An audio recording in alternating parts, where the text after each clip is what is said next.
I'm going to casually mention to you something that's very scary indeed, and tell you what the alien agenda is. And it's going to sound very familiar. The alien agenda is the complete takeover of this planet, the killing off of 5, 6 to 7 eighths of the world's population by the year 2029. U.S. military has known about this for 45 years. They've told no one. As far as I know, I'm the only person standing before a crowd talking about the alien agenda, secretively. Okay. Back in 1954, I'll give you a quick overview. There was the created 1954 treaty where Eisenhower signed a pact with the known alien species of the time. There were 3 at the time. And said that we're going to deal in high technology, but you can take a few head of cattle and a few human beings and you can experiment on them. It's unthinkable. It's stuff straight out of the Nazi death camps, and I'm kidding you not, it's plain BS, and it's got to stop.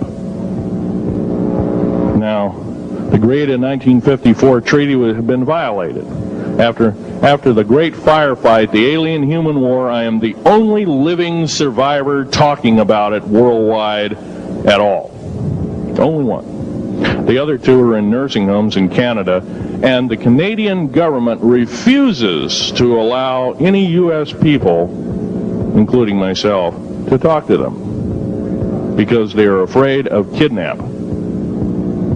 Probably the reason I got shot to pieces and 11 attempts on my life is I am a direct threat to the entire system. The New World Order, the alien agenda is one and the same.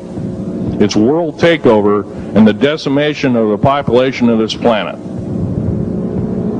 Now, I'm going to tell you something a little bit different about the alien species. The bad news ones, there are 9 races of alien populations.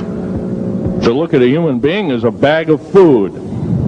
They're not cannibals. They don't eat the flesh and the bones and all that kind of stuff.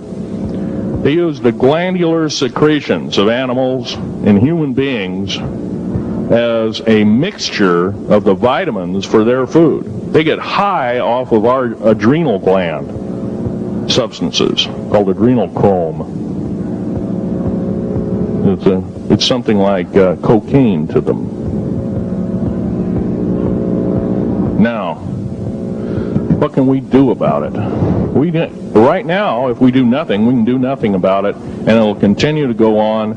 Basically, we'll be led in the dark, and you'll keep seeing more and more people disappear. Right now, there's 100,000 children totally unaccountable through FBI archives, cannot be traced anywhere. They haven't been murdered.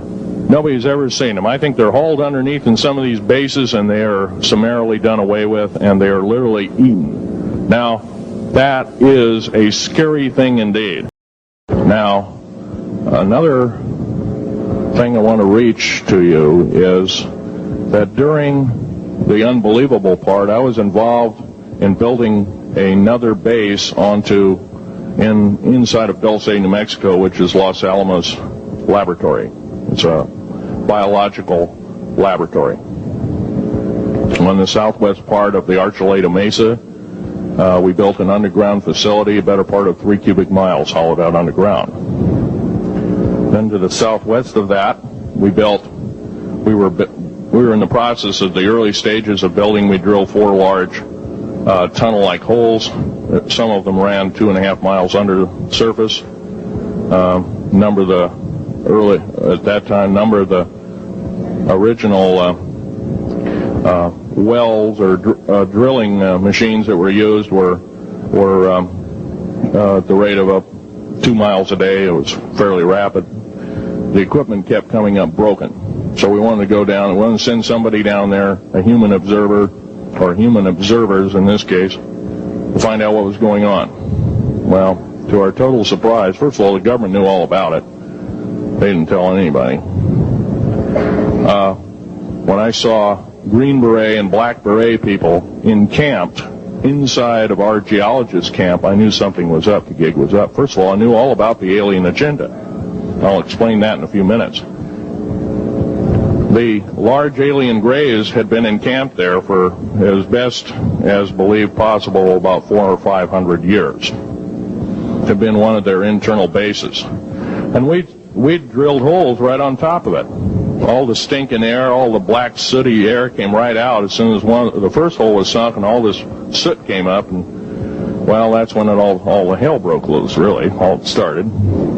Anyway, after we drilled all 4 holes, it took about 2 days to drill all 4 of them. And when you build an underground base, you drill 4 basic holes, and then you build called stopes or cross-member holes across, and then you use blasting equipment, special blasting equipment by the analyzation of the rock formation, and you literally blast out or tunnel out or deflagrate or melt rock out to build the large rooms that are required for this underground base. Well, in this process, I was lowered down the basket of one of these holes, and about from me to this elderly woman here in the front was sitting a 7-foot-tall alien gray. The stench was worse than the worst garbage can you can imagine. The person or the entity was absolutely horrible. I didn't waste any time. I reached for my pistol. At that time, as an engineer, I didn't have time to carry all the folderol of one of these big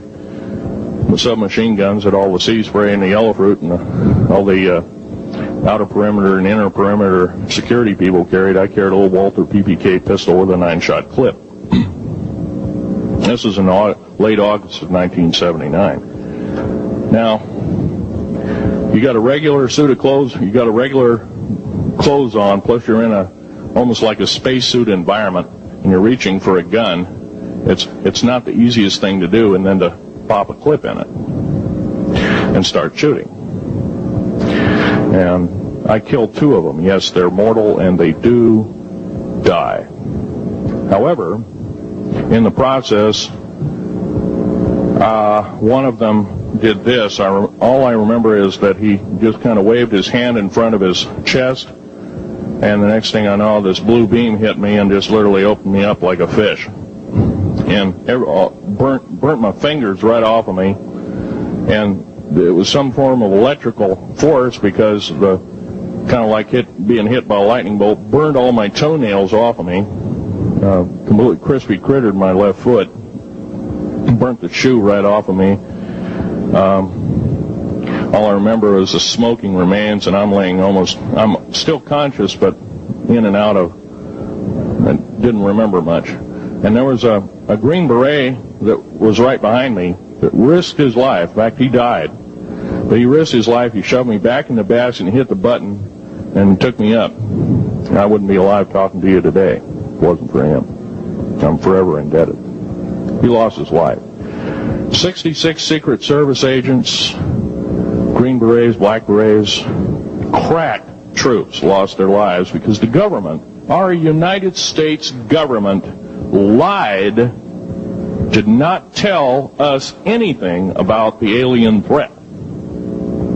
There's a war underneath there, and I'm talking dead serious. It's been going on since that time. Since late August of 1979, our military, the Russian military, basically the militaries of the world, have been in constant conflict with the outer space alien. The small gray, the large gray, the reptilians, the whole thing. There are 11 distinct races of aliens. 2 are benevolent. 1 had to leave here in a hurry because their world is under attack, both on the surface as well as underground. There, the Pleiadians.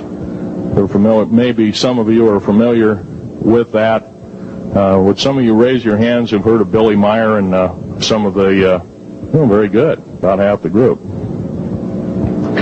Well, Billy Meyer is one of these lucky people that they figured, well, he's kind of a simple type, we'll show him everything. Well, these are the benevolent aliens, and they've been here helping us. In fact, I have a picture, let me reach for it here.